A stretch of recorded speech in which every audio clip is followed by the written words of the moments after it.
marzo se van a cumplir 48 años del golpe militar. Y ustedes dirán, ¿qué tenemos que ver nosotros con el golpe militar? Yo quiero contarle a muchos jóvenes que conocen, pero lo mismo es bueno recordar. La Argentina entre 1930, recién me miraba ahí a leer a nuestro segundo líder después Irigoyen, que Irigoyen en 1930, por eso el 6 de septiembre de 1930 le hacen el primer golpe de Estado tal cual la Argentina así moderna. Y tenemos hasta que llega Alfonsín para ubicarlo, Hipólito Yrigoyen y Alfonsín, pasan 50 años. En esos 50 años tuvimos 6 golpes de Estado. Por eso se llama los 50 años de los golpes cívicos militares que iban y venían. Y nunca pudimos consolidar una dirigencia política democrática, nunca pudimos construir un poder democrático, nunca se podía terminar un gobierno democrático. Siempre había una explicación por qué había que caer. Y en todo ese esquema, ustedes se van a dar cuenta por qué la importancia de 1976, y ahí vamos a estudiar rápidamente qué importancia tuvo 1983.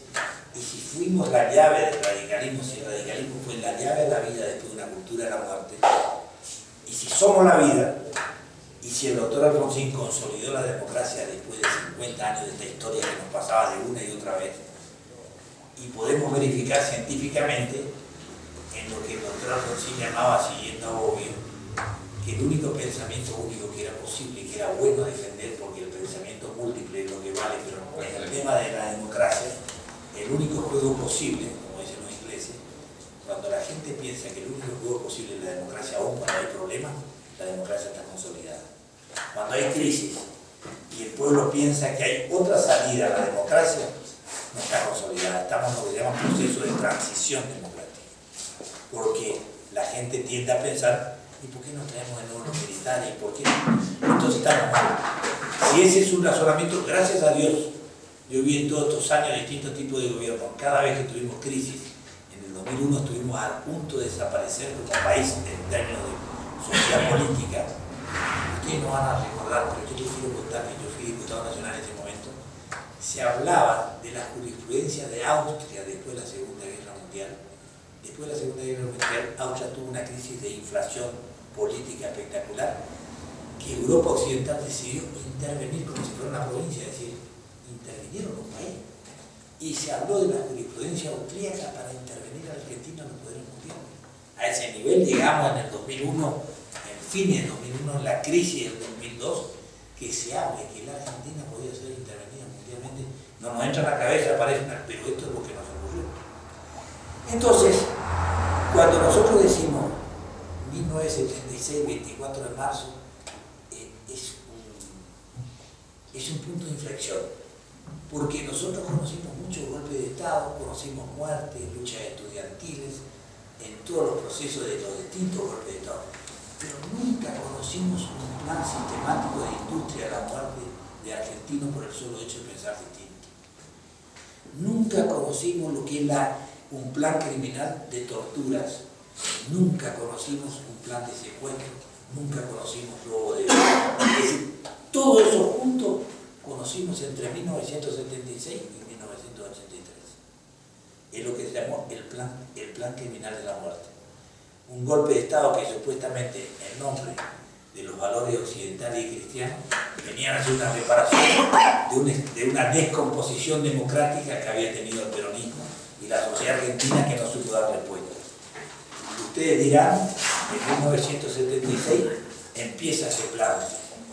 Un plan que no es, y esto quiero rápidamente decirlo, que no es netamente argentino. Porque rápidamente, esto quiero que pensemos, porque esto cuando hablamos con alumnos, cuando hablamos con los dirigentes políticos, solo en la Argentina ocurrió esto. Y entonces rápidamente ustedes se van a dar cuenta que en América Latina había dictaduras militares por todos lados. Quiere decir que había un poder central mundial que estaba planificando, porque no es casualidad que cuando uno mira las décadas dice, che, ¿por qué hay dictadura en todos lados? Y después cuando vamos a analizar rápidamente, cuando vienen los procesos de democratizaciones, che, ¿por qué todos los países se democratizan rápidamente? Esto nos está demostrando que hay pueblos que luchan, voluntades políticas, voluntades democráticas, pero también hay poderes mundiales que facilitan, crean condiciones, modifican las estructuras para que esto ocurra. Y para que ocurran en ese momento los golpes militares, ¿qué pasaba en América Latina y qué pasaba en el mundo rápidamente? Había una guerra fría. ¿Qué era la Guerra Fría? La Guerra Fría era una guerra ideológica entre Estados Unidos y la Unión Soviética. La Unión Soviética, hoy el residual sería la Rusia blanca de Putin, pero la Unión Soviética eran muchos más países que tenían, después de la Segunda Guerra Mundial, se dividieron el mundo ideológicamente, los comunistas por un lado y el capitalismo por otro. Se arma una guerra ideológica, se divide en el mundo después de la Segunda Guerra Mundial. Este lado pertenecía al eje americano, europeo, japonés, y el otro al mundo ruso con todo el esquema ideológico. En esa Guerra Fría, todos los países tenían que ver con todo, pero empezaban a ver que cae Cuba, en la Revolución Cubana del 59, y ustedes dirán que tiene que ver, no, ese fue el primer enclave donde la Unión Soviética rompe las reglas del juego de la división del mundo, entra a 90 millas de Estados Unidos y sienta una base que ustedes en el año 61 casi van a la Tercera Guerra Mundial, con Kennedy a la cabeza. Pero ¿para qué estamos hablando de esto? Porque en el medio, para cuidar los sistemas, y América Latina estaba dentro del sistema americano, había que inventar doctrinas. Y la doctrina que se inventa es la seguridad nacional. Y la doctrina de la seguridad nacional significaba que los países tenían que garantizar que tenía que haber capitalismo, que había que ser occidental y cristiano, y que aquel que no podía garantizar podía intervenir Estados Unidos porque el comunismo no podía entrar al sistema que protegía a Estados Unidos. En esa guerra nos meten a todos. Y ahí vienen las dictaduras porque dicen la única forma que podemos sostener América Latina es con dictaduras porque la gente no sabe votar, no entiende este negocio, nos pone en peligro el sistema, digo así traduciendo. Entonces pongamos títeres y para eso empiezan a formar en Panamá lo que se llama la Escuela de las Américas, que es todos los militares de América Latina, los de alta graduación, empezaban a ir a la Escuela de Panamá, donde ahí se enseñaba qué era la doctrina de seguridad nacional, y para poder ascender y poder tener niveles de responsabilidad en los países de origen, tenían que estar supervisados por los Estados Unidos, tenían que aprobar los cursos, aprobar qué era la doctrina de seguridad nacional, y ahí empieza a introducirse todo un esquema que es la experiencia de la guerra de Argelia. ¿Qué era la guerra de Argelia? Los franceses que empiezan a tener métodos con los argelinos que pertenecían a Francia en su colonización, y hicieron todo un sistema. Ahí nace una feroz guerrilla argelina de liberación, y que para esa guerrilla había que dar una respuesta porque era una guerra sucia, no tradicional, y entonces como el enemigo era invisible, se escondía, podía estar tal lado, cualquiera que sea sospechoso podía ser torturado, morir, matar, y empiezan a enseñar a los militares por primera vez en ese momento a cómo se torturaba, cómo se podía salvar un sistema gracias a la tortura, cómo se lo empiezan a preparar culturalmente, emocionalmente, psicológicamente, y traen franceses a toda América Latina y también americanos para enseñar todo este modelo. Esto no era casualidad, se estaba armando lo que nosotros vamos a conocer después entre el 76 y el 83 y hacer algunos balances de esto que pasó. Con toda esa doctrina francesa, la doctrina americana, la doctrina de la seguridad nacional, viene entonces lo que se llamó el sistema dominó. Todas dictaduras en América Latina, de una u otra forma. Entonces, y está lo que se llama el operativo Cóndor. ¿Qué era el operativo Cóndor? Estaba lo que se llama, usted hoy ve el Mercosur en lo económico, habrán escuchado.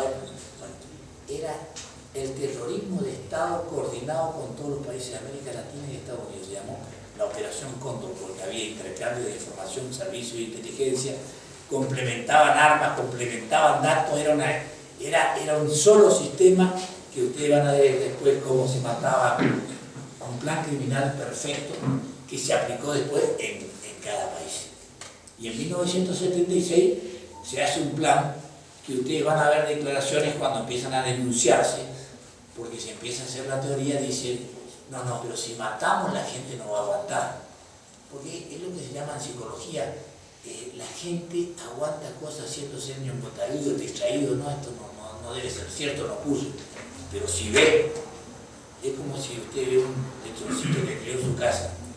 A usted le gusta comer lechón, pero si tiene que matar lechoncito que usted describió en su casa, miren el ejemplo que te... No, yo no quiero comer lechón, dejá nomás. Entonces ellos no te mostraban lo que era el fusilamiento, porque si no ellos sabían que iban a tener unos costos políticos espectaculares. Lo que sí hacían es, decían, esto se nos cae el gobierno, hagamos lo que se llaman los desaparecidos. No están vivos, no están muertos, no son ciudadanos, no sabemos qué son, están fuera de jurisdicción, no les juzga ni un juez, desaparecieron, no sabemos bien qué es. Esto lo defiende después Videla cuando le preguntan a ver en el diario Clarín qué son los desaparecidos. Y no sabía explicar, pero era una cosa que no, era un limbo. Los que somos católicos sabemos, ahora también nos enteramos que el limbo no existe, pero hasta hace un tiempo sabíamos que el limbo, que no está en el cielo, no está en el infierno, está en un lugar que algún día están los angelitos, bueno, eso eran los desaparecidos haciendo una transpolación, no sabe en qué sistema, pero estaban en el limbo político de la construcción ciudadana. Y empezaron a hacer desaparecer gente, y empezaron a hacer tortura. Y uno de los gobernadores de la provincia de Buenos Aires, Chesmar, dijo: primero vamos a matar a los asesinos y subversivos, después vamos a matar a los parientes, después vamos a matar a los sospechosos y después vamos a matar a los indiferentes. Toda una cultura que iban preparando. Después empiezan a armar comandos descentralizados, es decir, si bien la Junta de Comandantes dirigía las cosas, tenían dividido la Argentina en distintas regiones y aparecen esos centros clandestinos espectaculares. Y entonces se van a dar cuenta ustedes cómo empezamos a construir lo que se llama un genocidio. Todo aquel que piensa distinto tiene que morir por el solo hecho de pensar distinto. Y empieza la Argentina que ustedes conocen del año 1976 a 1983. Experiencia horrorosa que, y en esto quiero más reflexionar con ustedes, qué respuesta política dio la Argentina en 1983, que creo que es lo que nos puede servir a nosotros como militantes. ¿Qué hizo nuestro gobierno? ¿Qué hizo el radicalismo? ¿Qué debate tuvimos ante esa calamidad que implicó ese plan criminal de violación sistemática de los derechos humanos, de muerte, de tortura? ¿Qué planteó el peronismo? ¿Qué planteó el radicalismo en la campaña de 1983? Y ahí se van a dar cuenta ustedes que tenemos que estar orgullosos de este partido. ¿Qué plantea el peronismo con luz del presidente de la República respecto a la violación de los derechos humanos? Porque tenemos que recordar que tienen la violación de los derechos humanos, tienen el fracaso económico de los militares espectacular, una inflación espectacular, un fracaso económico, una invasión a las Malvinas, una guerra derrotada con los ingleses en 1982, que es el disparador final, que se le diluye su poder político. Y en esas condiciones va a empezar una transición democrática. Y acá sí tiene un valor lo que hizo el radicalismo, porque así como hablé que hubo dictaduras en toda América Latina en forma simultánea, y después vamos a ver que hubo democracia en forma casi simultánea, con 1 o 2 años de diferencia, aparece la democracia floreciente en toda América Latina, van a haber valores que tenemos que incorporar que puso el radicalismo. Porque la transición democrática no fue igual en cada país, no fue igual en Chile, no fue igual en Colombia, no fue igual en Brasil, no fue igual en la Argentina. Es lo que se llama, cuando se estudia ciencia política, la ciencia de la transitología, porque se estudia que cada transición democrática es un modelo de sí misma propia, autónomo, con algunas coincidencias, pero nada tenía que ver con los procesos históricos que vivió otro país. Y ahí vemos que hay 2 grandes respuestas. Una es lo que se llama la transición de ruptura, escuchen este término, y otra es lo que se llama la transición negociada con el régimen. Los 2 modelos que se presentan en este ejemplo son el modelo chileno, que es el modelo de transición negociada, que negocia con Pinochet la política, la democracia de Chile, después del famoso plebiscito que gana, pero la derecha pinochetista sacó casi el 42%, hace una reforma constitucional donde Pinochet iba a ser senador de por vida en la democracia que venía. Negocian que no hay juzgamientos militares, y es lo que se llama la transición democrática negociada. Después vamos a ver que tiene marcha y contramarcha. ¿Qué eligió el radicalismo? ¿Y qué eligió el candidato Luder? Esto es muy importante porque acá estamos en un punto de fractura cuando discutimos los derechos humanos y cuando hacemos algunos debates también aún dentro de la democracia. Luder en su campaña política, hay que recordar que Viñones fue el último dictador dicta lo que se llama una autoamnistía. Autoamnistía es el perdón que se hace general para aquellos que cometieron algún delito determinado. Se llama autoamnistía porque ellos mismos se autoamnistiaron en una dictadura. Entonces Luder, que era profesor de Derecho Constitucional, líder del peronismo, dice en su campaña política: a mí me hubiera gustado juzgar a los militares, pero tengo que respetar la Constitución y ya se dieron una amnistía, no lo puedo juzgar. Y todo el peronismo salió por esa campaña, todo el peronismo completo. Digo para que acuérdense cuando discutamos alguna vez derechos humanos, hacerles recordar, si es necesario, no digo profundizar el debate, pero saber la diferencia. Y el realismo con el doctor Alfonsín, a través de un filósofo espectacular que muere después, el famoso Carlos Nino, que escribe un libro, El juicio del mal absoluto, escribe Ética y Derechos Humanos, escribe un conjunto de libros, le da el soporte jurídico, porque lo difícil era cómo legitimábamos un montón de actitudes, cómo resolvían temas de derecho para juzgar violaciones de los derechos, en base a qué argumentación jurídica, filosófica, ética y moral podíamos juzgar un fenómeno de esta envergadura. Y a la vez, como bien dice Alfonsín, que lo vamos a ver después, pero acá lo importante es que hicimos una transición de lectura, no negociamos con el régimen. En la campaña dijimos que esa amnistía era nula, de nulidad absoluta, porque fue dictada por ellos mismos, no había parlamento argentino, no había debate, y eso tenía que nulificarse en el futuro parlamento argentino cuando asuma la democracia en 1983. Ese debate hubo en la Argentina entre el justicialismo y el Alfonsín. Llega el doctor Alfonsín el 30 de octubre, ganamos las elecciones en 1983, el 10 de diciembre asume, a los 4 días manda la ley para nulificar la autoamnistía de los militares, porque habíamos dicho que la transición democrática era de ruptura y íbamos a dar una respuesta ética y moral en los 3 niveles de responsabilidad, como él hablaba en su discurso, que esto es muy importante. Los 3 niveles de responsabilidad eran aquellos que planificaron el plan tenían que ser castigados, los que se excedieron en la orden tenían que ser castigados, y aquellos que de buena fe creían que estaban haciendo bien podían tener algún eximente de responsabilidad, que fue el debate que tuvimos en Argentina, y en base a eso en su momento se dictó la ley de obediencia, ley de punto final, porque ya se había condenado a la Junta de Comandantes, a las 3 juntas de comandantes en 1985, y esto creo que es un punto de inflexión. Esto es lo que los radicales tenemos, el orgullo que no podemos perder, no tenemos que confundirnos. Primero, en la campaña de 1983 dijimos que íbamos a juzgar a la Junta de Comandantes. Segundo, que íbamos a declarar nula la autoamnistía. Tercero, que cuando llegamos lo primero que hicimos es mandar la ley para declarar la autoamnistía. Cuarto, lo que dijimos es que se juzguen en los tribunales militares, pero que debía, y modificamos la ley, tenía que ser juzgado pasado cierto tiempo por las cámaras civiles revisados los fallos, porque no había fueros. La Constitución dice que no hay fueros personales, entonces de ninguna manera podía permitirse que la justicia en la Argentina no tenga que juzgar, porque querían juzgar a los militares como si fuera una cuestión de guerra, terminaban el negocio, todos quedaban libres. Entonces Alfonsín dice: no, la ley es, todos los actos administrativos son revisables y la Cámara Civil tiene que revisar. Y está la famosa Cámara del fallo número 13, donde está Gil Lavedra, que hoy es uno de los diputados nacionales del radicalismo, pero fue camarista, Arrañán, que fue otro camarista, los 8 camaristas que juzgan a la Junta de Comandantes, que dictan el fallo 13, es el fallo que recorre el mundo. Como paradigmáticamente, después de 50 años estábamos dando una respuesta, y digan 50 años, porque otra vez hablamos de 50 años, ya no es del golpe de Estado del 30, estamos hablando de 1983, después de una respuesta que fue el juicio que rompió todo el paradigma en el mundo de los derechos humanos, que fue el juicio de Nuremberg, cuando se juzgan los nazis en 1945.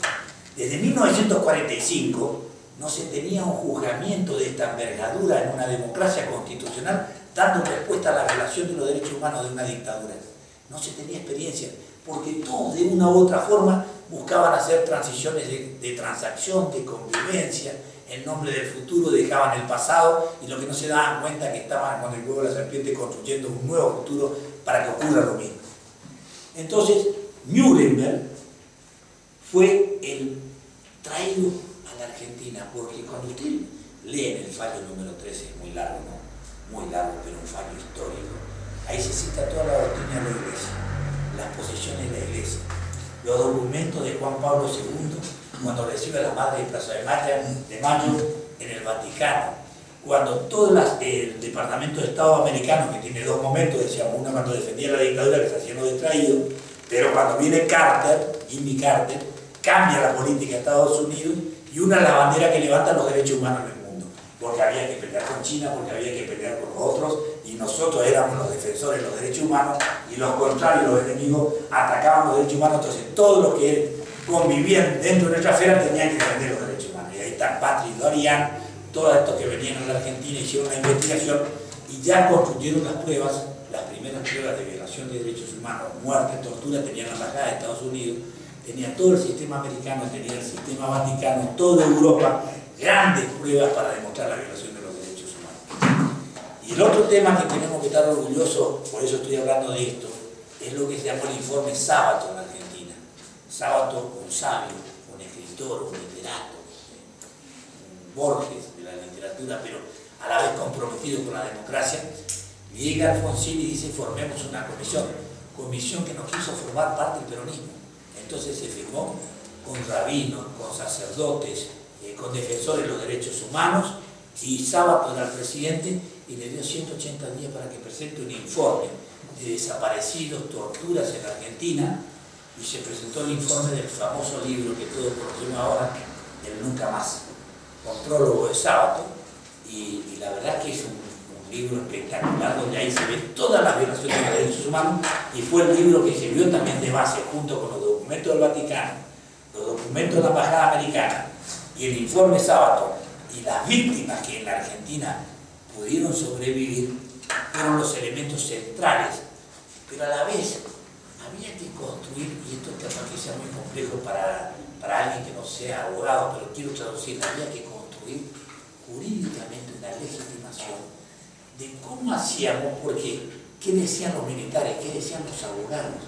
Los abogados decían: no nos pueden juzgar porque tiene que haber una ley previa, y acá no hay genocidio, los tratados internacionales todavía no fueron ratificados, entonces no están violando la ley.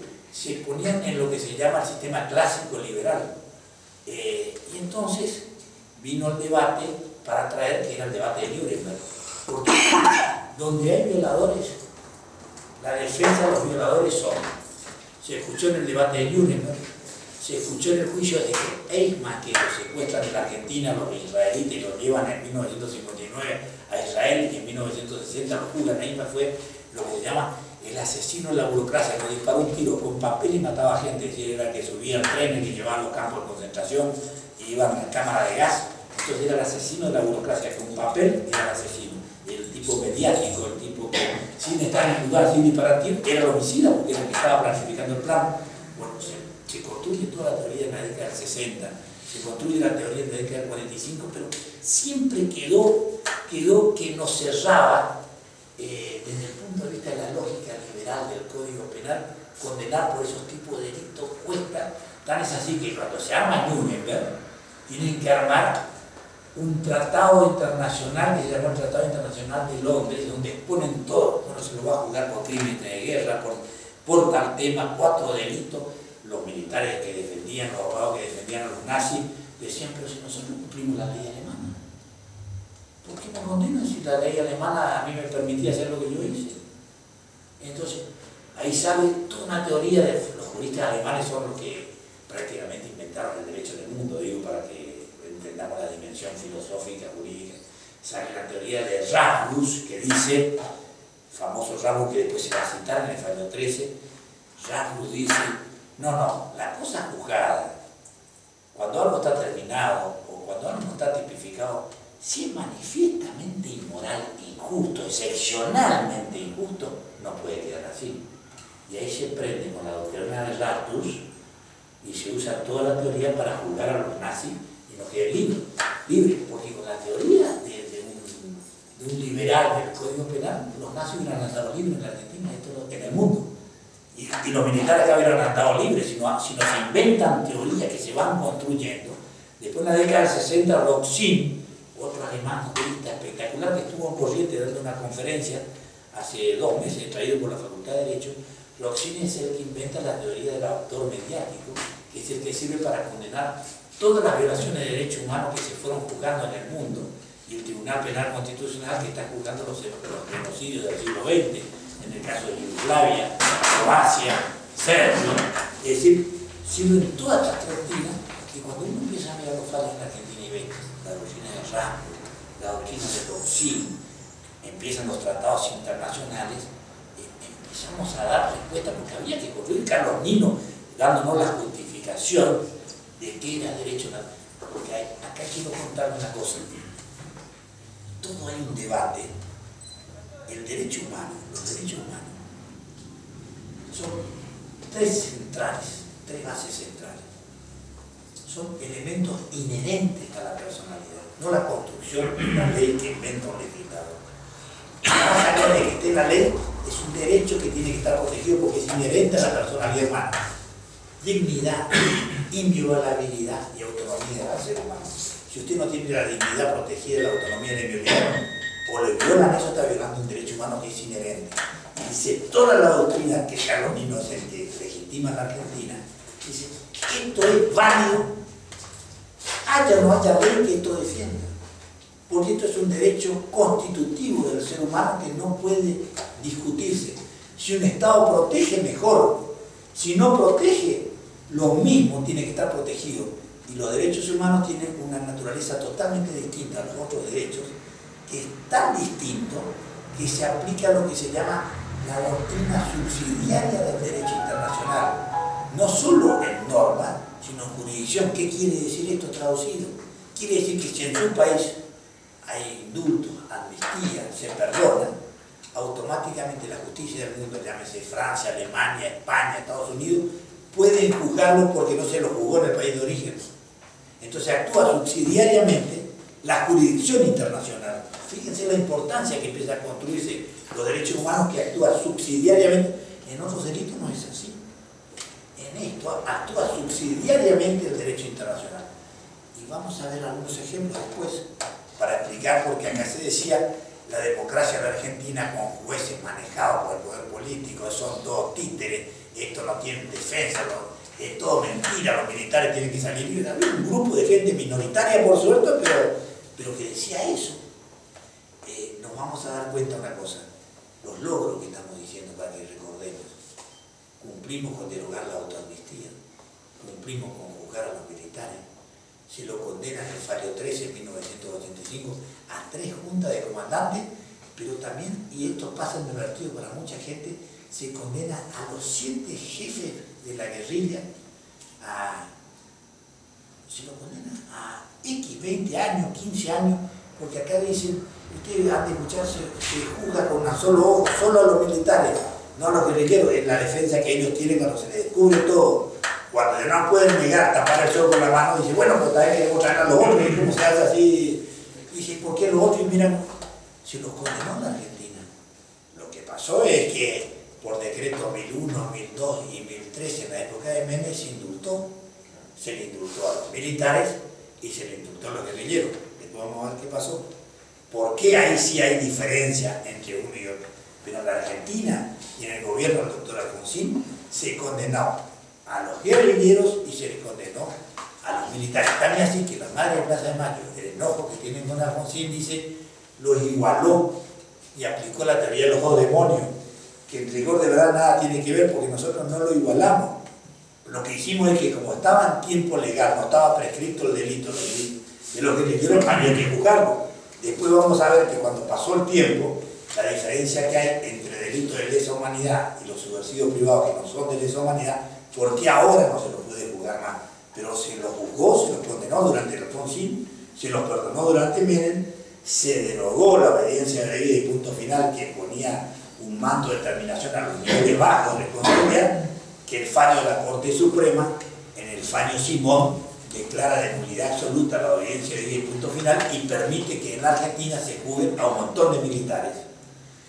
¿Y esto qué ocurrió? Y esto es rápido porque no quiero cargar la tinta en Menem, no quiero decir que, como dicen los kirchneristas, los derechos humanos empezaron a juzgarse en Argentina cuando nació Kirchner. Una cosa demencial. Ustedes recuerdan el discurso de ESMA, en el ESMA, cuando Kirchner inaugura un discurso y dice, acá va a ser un museo, dice, acá empezamos la política en serio de los derechos humanos.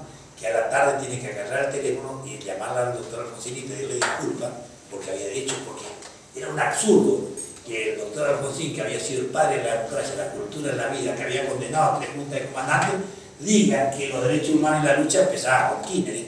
Esto no es cierto. Lo que sí es cierto que cuando, y en esto quiero contar una historia que me tocó a mí en el año 2003.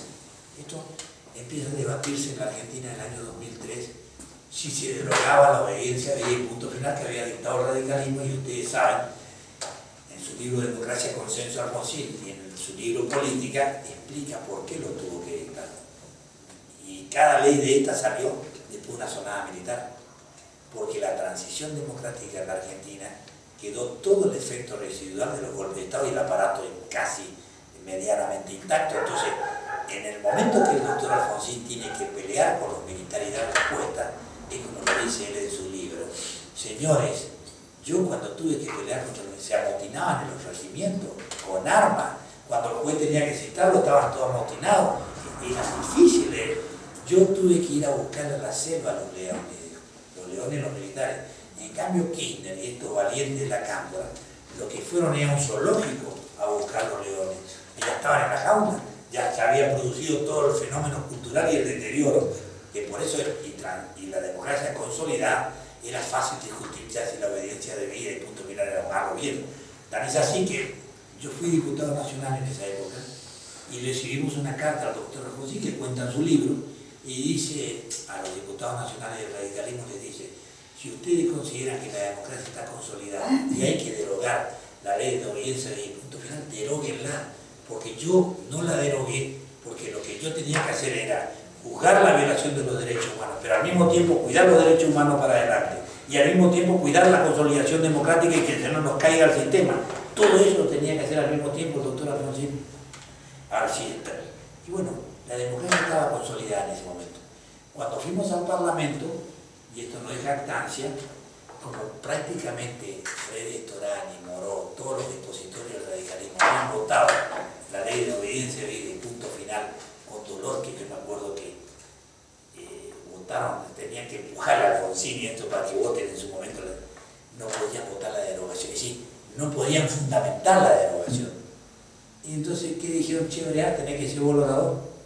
Y me tocó ser a mí el orador contra todo el peronismo, contra la Lilita Carrió, en el Parlamento argentino, con todas las cámaras de televisión, defender la posición del régimen y la responsabilidad que era para mí. Digo, sinceramente, le quiero ponerme 2 minutos en mi... Y bueno, y yo que soy medio audaz también dije que sí. Y me tocó defender en la dirección. Y cuando el peronismo, que se hace todo su discurso, la perorata de por qué había que derogar, por qué esto, por qué... Lilita Carrió también dice que hay que derogar en el Parlamento.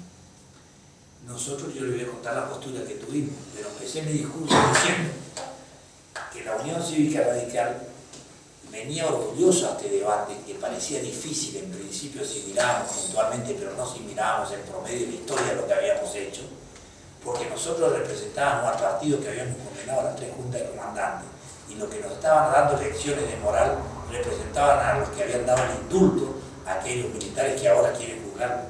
Es decir, así planteamos el debate cuando recién empezamos la confrontación, porque si no veníamos golpeados políticamente, habíamos perdido el gobierno, y encima nos querían quitar la última bandera que teníamos, que era lo de los derechos humanos, no le podíamos permitir. Y el argumento central fue toda la justificación, porque había que darle letra a la justicia, es decir, había que darle fuerza a la justicia que pueda votar. Pero la posición que tuvo el radicalismo en ese momento es: el Parlamento argentino no puede violar la división de poderes, y entonces no puede declarar la nulidad. Eso tiene que resolverse por la justicia, y nosotros estaríamos de acuerdo en que la justicia, a través de la Corte Suprema, declare la nulidad de obediencia y impuestos, como se hizo con el caso Simón. Es decir, dimos la fuerza para que se haga, pero no dijimos que sí en términos de Parlamento, sí dijimos que sí en términos políticos, que era el momento. Era complejo, pero eso fue la historia real, y con eso la verdad que hubo tranquilidad, y todas las cámaras de la capital federal donde estaban los mayores juicios declararon la nulidad de obediencia y punto final, y la Corte Suprema de Justicia de la Nación ratificó los fallos y en el caso Simón declaró que la obediencia de punto final en los casos de delitos de lesa humanidad son imprescriptibles. Y después en el caso Maceo, que es el otro fallo histórico que hace la Corte Suprema Nueva en la Argentina, en el caso Maceo también declara que los indultos, porque la obediencia de punto final era para los oficiales inferiores, los indultos fue para los comandantes que habían sido declarados y los guerrilleros. En el caso de los guerrilleros hace una diferenciación, esa es la discusión que va a haber. En el caso Maceo dice los delitos de lesa humanidad son también imprescriptibles. Y en el caso Arancibia Claver, que es otro fallo, hace la diferencia que hay entre subversivo privado y terrorista de Estado. En los terroristas de Estado hay lesa humanidad, en los subversivos privados no hay lesa humanidad. Son asesinos, son degenerados, son todos los términos que usted quiera, pero le rige la prescriptibilidad.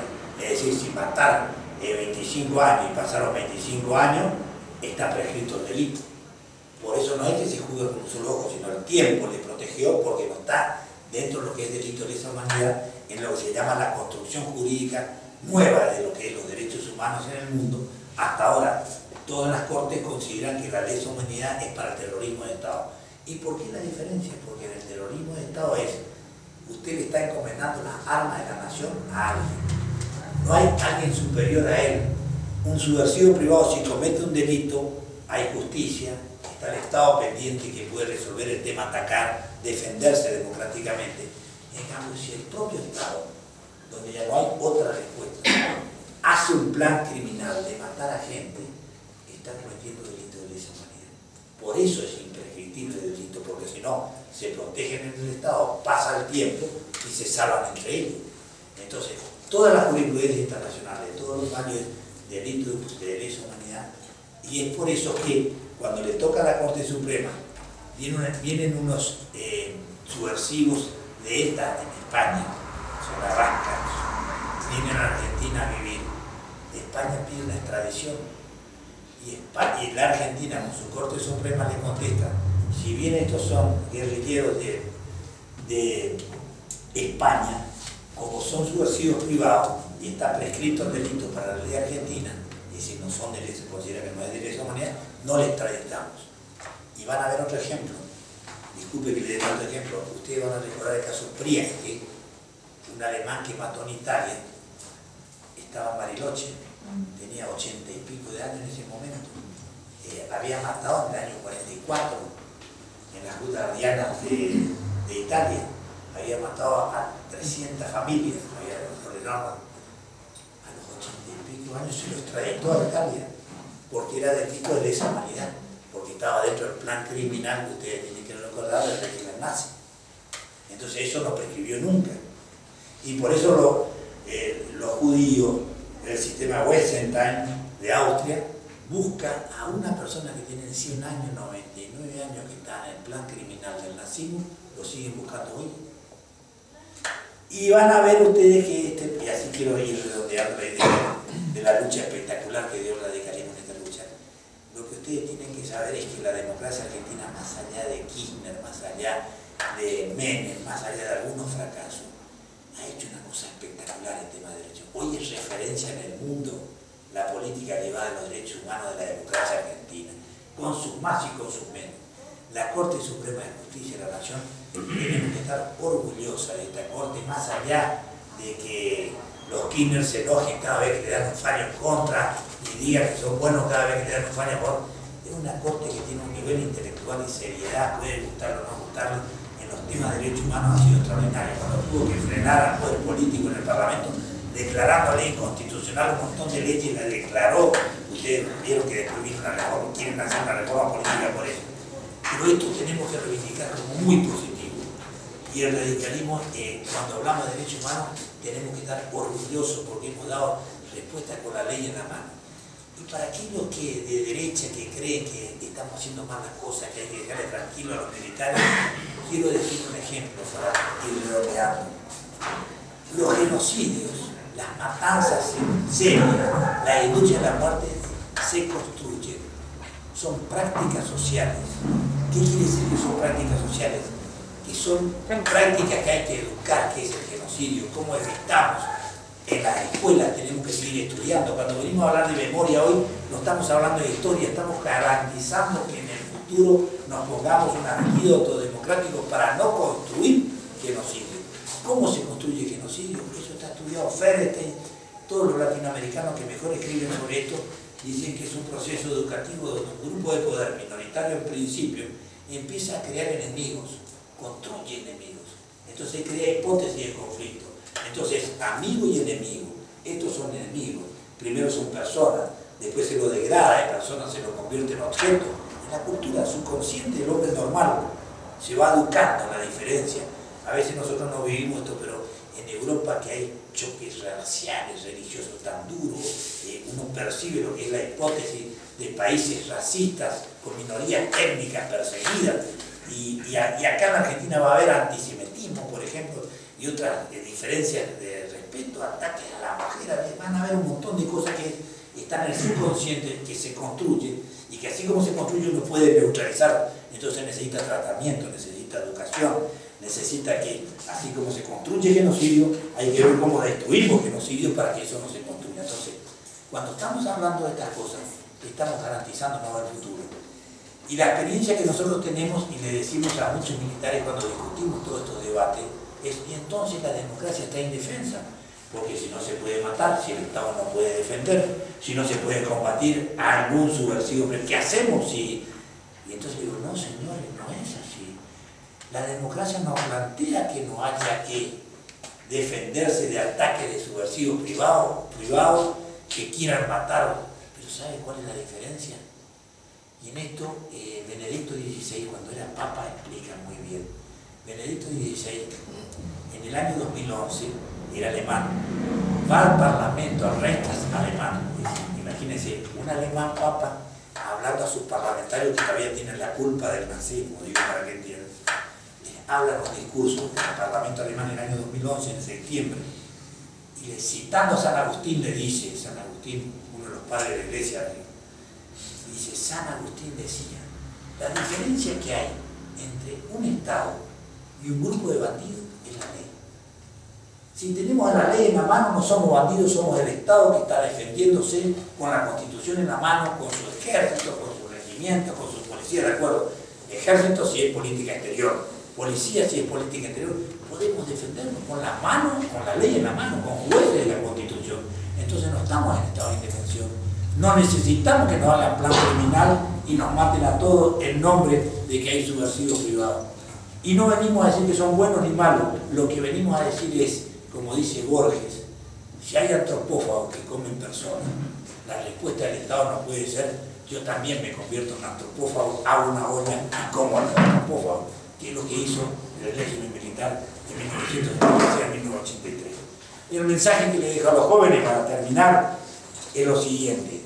Desde Grecia a hoy hay una experiencia histórica. La utopía, el idealismo, es estratégico para los jóvenes en una vitalidad y una trascendencia. Pero cada vez que el idealismo y la utopía se cruzó con la violencia, terminó en tragedia.